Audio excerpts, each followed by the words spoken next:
জিনিসপত্রের দাম কমে নাই, তাহলে আর বিপ্লব করে লাভ কি হলো? বাংলাদেশের যে অর্থনীতি সেটাকে ধ্বংস করেছেন বাংলাদেশ ব্যাংকের মাধ্যমে।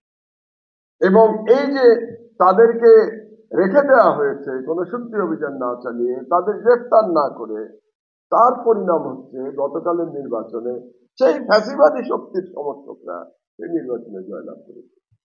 বাংলাদেশের আর্থিক খাত তো সব থেকে গুরুত্বপূর্ণ, তাই না? এখনই তো জনগণ বলতে শুরু করেছে কেউ কেউ, জিনিসপত্রের দাম কমে নাই, তাহলে আর বিপ্লব করে লাভ কি হলো?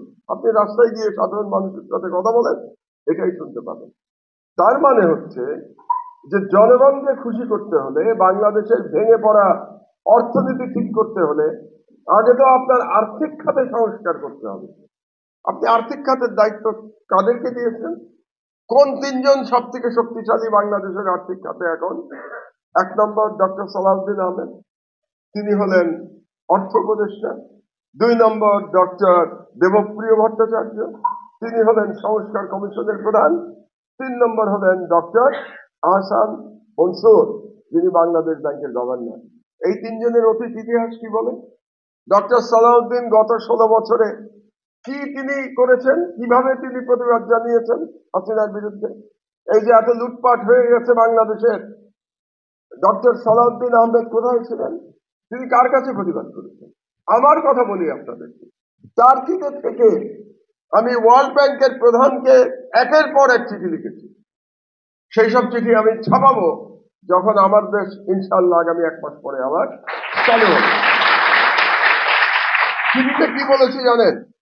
আমি সেই সব চিঠিতে বলেছি, এবং একটি চিঠির রিপ্লাই দিয়েছে ওয়ার্ল্ড ব্যাংকের চিফ বাংলাদেশে যে আছে। আমি বলেছি যে আপনারা না গুড গভর্নেন্সের কথা বলতেন আমাদেরকে না শোনাতেন যে আপনারা দুর্নীতির বিরুদ্ধে? তাই যদি হয়ে থাকে তাহলে বাংলাদেশের ইতিহাসের সব থেকে বড় দুর্নীতিবাজ একটা সরকারকে আপনারা আর্থিক সহায়তা কেন দিচ্ছেন? আপনারা তাদেরকে ঋণের পর billion dollar IMF, world bank, ADB billion dollar ঋণ কেন দিচ্ছেন তাদের? শেখ হাসিনা প্রতিটা স্ট্যাটিস্টিক্স ভুয়া স্ট্যাটিস্টিক্স দিয়েছে। আমি জানি না এখানে কোনো অর্থনীতির ছাত্র আপনারা কেউ আছেন কিনা, কিন্তু IB এর ছাত্র আছেন কিনা? আমি IB এর ছাত্র ছিলাম। এখানে যে জিডিপি গ্রোথ দেখানো হয়েছে, পার ক্যাপিটাল জিডিপি দেখানো হয়েছে, অল আর ম্যানিপুলেটেড। কদিন আগে ডক্টর সালাউদ্দিন বলেছেন, 3-4 দিন আগে। তো এতদিন এখন বলছেন আপনি তো বাংলাদেশ ব্যাংকের গভর্নর ছিলেন এক সময়, আপনি কি চিঠি লিখে জানিয়েছিলেন ওয়ার্ল্ড ব্যাংক?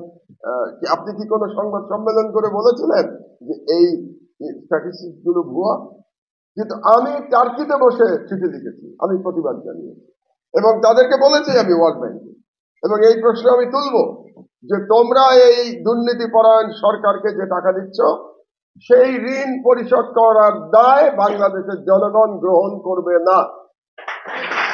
কেন গ্রহণ করবে না? কারণ এই ওয়ার্ল্ড ব্যাংক IMF এর টাকা লুটপাট করা হয়েছে।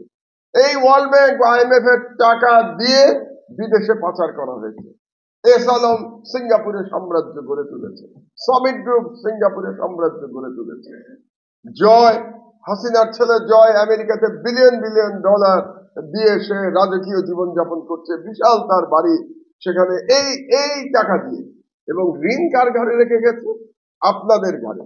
আপনারা আজকে যারা ছাত্র, আপনারা যারা কর্মজীবনে প্রবেশ করবেন, এই মিডিয়ার আমার ইয়াং ভাই বোনেরা যারা এখন রেকর্ড করছে, ছবি তুলছে, তাদের ঘরে, তাদের সন্তানদের ঘরে ঋণ রেখে গেছে।